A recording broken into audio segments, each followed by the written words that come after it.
നമസ്കാരം. വിസ്ഡം ബൈറ്റ്സിൻ്റെ ഒരു പുതിയ എപ്പിസോഡിലേക്ക് സ്വാഗതം. ഞാൻ സുനിത, HSS ഡിപ്പാർട്ട്മെൻറ്റ് മലയാള വിഭാഗം അസിസ്റ്റൻറ്റ് പ്രൊഫസറാണ്. ഞാൻ ഇന്ന് നിങ്ങളോട് സംസാരിക്കാൻ പോകുന്നത് ഇൻസൾട്ടിനെ കുറിച്ചാണ്. ഒരു രീതിയിൽ അല്ലെങ്കിൽ മറ്റൊരു രീതിയിൽ ഒരിക്കൽ പോലും ഇൻസൾട്ട് അനുഭവിച്ചിട്ടില്ലാത്തവർ ഉണ്ടാവാൻ ഇടയില്ല. ചിലപ്പോൾ ഈ അപമാനം നമ്മളെ തകർക്കും, കരയിക്കും. പക്ഷേ ഇത് ജീവിതത്തിലെ ഏറ്റവും വലിയ നിക്ഷേപമാണ്. നമ്മളെ ചെറുതാക്കി കാണിച്ചവർ തന്നെയായിരിക്കും പലപ്പോഴും നമ്മൾ വലിയവരാകാൻ കാരണമായി തീർന്നിട്ടുണ്ടാവുക. ചരിത്രത്തിൽ നോക്കിയാലും കാണാം, മഹാന്മാരായി ഇന്ന് നാം ആദരിക്കുന്ന പലരും ആദ്യം അപമാനിക്കപ്പെട്ടവരാണ്.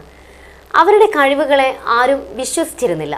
പക്ഷേ അവർ അതിനെ ഒരു പ്രതികാരമായി കാണാതെ പ്രചോദനമാക്കി മാറ്റി, അതിനെ തിരുത്താൻ പ്രയത്നിച്ചു. അതായിരുന്നു അവരുടെ വിജയത്തിൻ്റെ കാരണവും.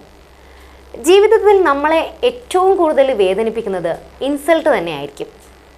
അതും നമ്മൾ ഒരുപാട് സ്നേഹിക്കുന്ന സുഹൃത്തുക്കളിൽ നിന്നോ ബന്ധുക്കളിൽ നിന്നോ ആണെങ്കിൽ ആ അപമാനം സഹിക്കാൻ കഴിയാത്തതും ആയിരിക്കും. ഒരു വാക്ക്, ഒരു നോട്ടം, ഒരു ചെറിയ ചിരി നമ്മുടെ മനസ്സിനെ തകർക്കാൻ ഇതിലേതെങ്കിലുമൊക്കെ മതിയാവും.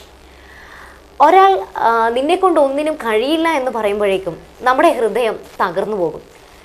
പിന്നെ ആ ലക്ഷ്യത്തിലേക്ക് എത്താൻ നമുക്ക് കഴിയാതെ വരുന്നു. പക്ഷേ ഇതൊക്കെ കണ്ട് തളർന്നിരിക്കാൻ തുടങ്ങിയാൽ നമുക്ക് അതിനെ നേരം കാണും. അപമാനത്തെ ഒരു ശാപമായി കണക്കാക്കാതെ അതിനെ ഒരു അനുഗ്രഹമായി കണ്ട് നിശബ്ദമായി ഉയരങ്ങളിലേക്ക് പറക്കുക. നമ്മളെ താഴെ ഇറക്കാൻ ശ്രമിച്ചവരാണ് നമ്മൾ ഉയരങ്ങളിലേക്ക് എത്താൻ കാരണമാകുന്നത്.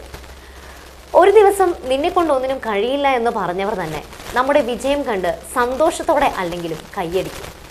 അവരെ കൊണ്ട് ആ കയ്യടിപ്പിക്കലാണ് അവരോടുള്ള ഏറ്റവും വലിയ പ്രതികാരവും.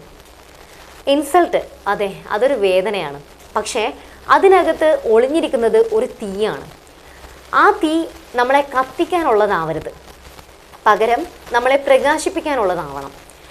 ഇന്നത്തെ നമ്മളെ കണ്ട് ആരെങ്കിലും ഏതെങ്കിലും രീതിയിൽ അപമാനിച്ചാൽ ഇന്നത്തെ എൻ്റെ കണ്ണീർ നാളത്തെ എൻ്റെ വിജയത്തിലേക്കുള്ള വിത്താണ് എന്ന് മനസ്സിലാക്കുക.